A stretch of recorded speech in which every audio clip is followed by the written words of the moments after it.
আমি অতনু রয়েছে আপনার সঙ্গে। আগামীকাল সকাল 7টা থেকে 142টি আসনের প্রার্থীকে ভোট দেওয়ার জন্য ভোটের লাইনে দাঁড়াবে বাংলা। দক্ষিণবঙ্গে আগামীকাল ভোট, সেই ভোটের আগে নির্বাচন কমিশনের কাছে চ্যালেঞ্জ হলো প্রথম দফার ভোটের মতো দ্বিতীয় দফার ভোটও যেন শান্তিপূর্ণ হয়, এবং তার জন্য একাধিক পদক্ষেপ, কড়া পদক্ষেপ, একটা তালিকা, কমিশনের তালিকা। সেই তালিকা কি না, উদ্বেগ তালিকা, যে তালিকাকে চ্যালেঞ্জ করে কলকাতা হাইকোর্টে মামলা।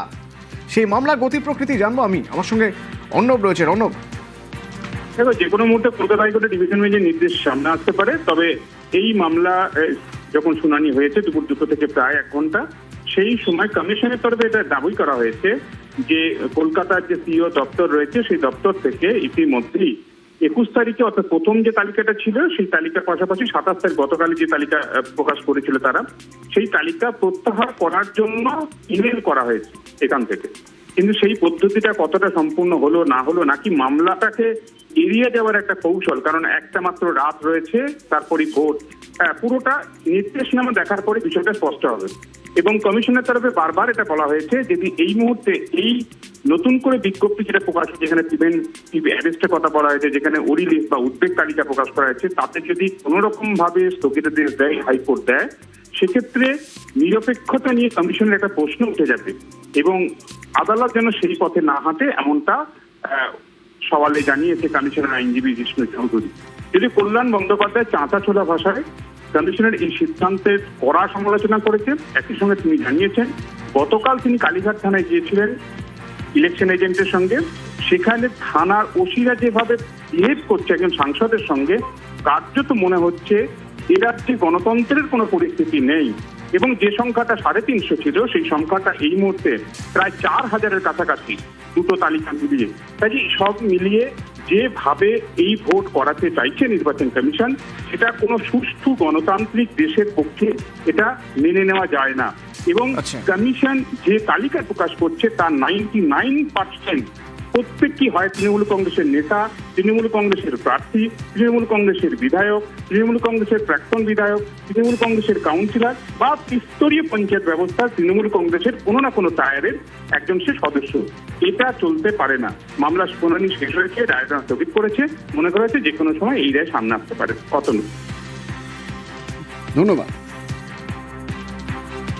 না না, এটা ভুল আছে কি আমরা কোনো লিস্ট দিচ্ছি। অনেক লোক যেটা আছে গ্রামে থেকে সব জায়গা থেকে আমাদের কাছে শিকায়ত করে কি এই গন্ডগোল করছে, ও গন্ডগোল করছে। আমাদের ডিউটি আছে এটা পুলিশকে জানার জন্য কি অমুক অমুক কমপ্লেন্ট এসছে, এটা কোনো আইনের না নিষেধ আছে না হতে পারে। পুলিশ তারপরে তদন্ত করে দেখবে কি এদের মধ্যে কোনো চার্জ আছে নি আছে, এদেরকে প্রিভেন্টিভ অ্যারেস্ট করতে হবে, এদের আগে কোনো ওয়ারেন্ট আছে নি আছে। আলটিমেটলি পুলিশের ডিউটি আছে দেখা জন্য কি ইলেকশন ফ্রি এন্ড ফেয়ার হবে। অনেকগুলো মোটিভেটেড থাকতে পারে কিন্তু অনেকগুলো সত্যিও থাকতে পারে। আমরা কোনোদিন বলি না আপনি একে অ্যারেস্ট করুন ওকে অ্যারেস্ট করুন, এটা আমরা জানি কি আইন কি আছে নি আছে, ল কি আছে নি আছে। কমিশনের মানসিকতা নিয়ে প্রশ্ন কল্যাণের।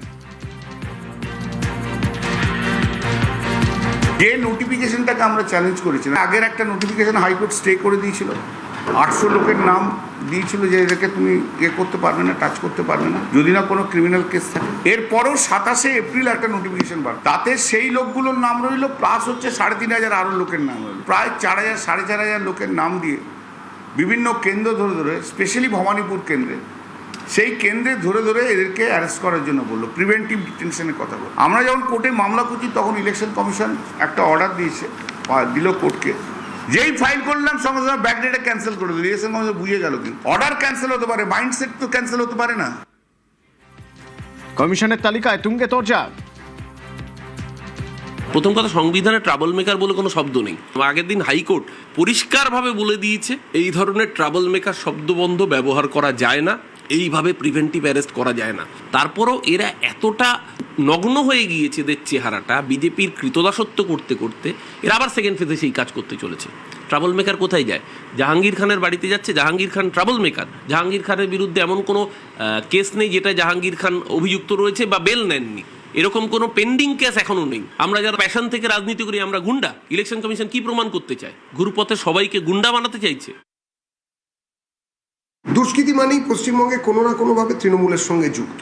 যে কোনো দুষ্কর্ম, সে মহিলাদের ওপরে হোক, সে ব্যাংক ডাকাতি হোক, চাকরি চুরি হোক, কয়লা চুরি হোক, চাল চুরি হোক, যে কোনো ধরনের দুষ্কর্ম সব দরজা গিয়ে তৃণমূলের দরজায় গিয়ে ঠেকেছে এবং সমস্ত সুতো তৃণমূলের হাতে রয়েছে। দুষ্কৃতিকারীরা তৃণমূলই হলে কি দুষ্কৃতিকারীদের ছাড় দেওয়া যাবে না? যে যেখানে আছেন তার বিরুদ্ধে যদি এরকম কোনো ইতিহাস থাকে তাহলে সেইখানে ঐতিহাসিক নজিরবিহীন ব্যবস্থা নেওয়া উচিত, যাতে কিনা ইতিহাসের কোনো রকম পুনরাবৃত্তি না ঘটে। বাংলার ভোটে এবার সাঁজোয়া গাড়ি, কোনো রকম কোনো অশান্তি রুখতে এই সাঁজোয়া গাড়ি ব্যবহার করা হবে। বর্ধমান দক্ষিণে এই সাঁজোয়া গাড়িতে কেন্দ্রীয় বাহিনী স্পর্শকাতর এলাকায় সাঁজোয়া গাড়ি থেকেই নজরদারি। দ্বিতীয় দফা নির্বাচনে অত্যন্ত স্পর্শকাতর বিধানসভাগুলি অন্যতম বর্ধমান দক্ষিণ বিধানসভা। এখানকার তৃণমূল কংগ্রেস প্রার্থী বর্তমান বিধায়ক, যার নাম রয়েছে কমিশনের অডিট তালিকায় অর্থাৎ গোলমালকারী সম্ভাব্য তালিকায়, সেই বর্ধমান শহরে এই মুহূর্তে দেখা যাচ্ছে সাঁজোয়া গাড়ি তারা কিন্তু ভিজিট করছে এবং একাধিক জায়গা তারা কিন্তু টহল দিচ্ছে। ভিতরে বেশ কয়েকজন জওয়ান রয়েছে এবং সিআরপিএফ এর এই গাড়ি কিন্তু গোটা বর্ধমান শহর চষে বেড়াচ্ছে সুষ্ঠু শান্তিপূর্ণ ভোট করার উদ্দেশ্যে। ক্যামেরা সুমন।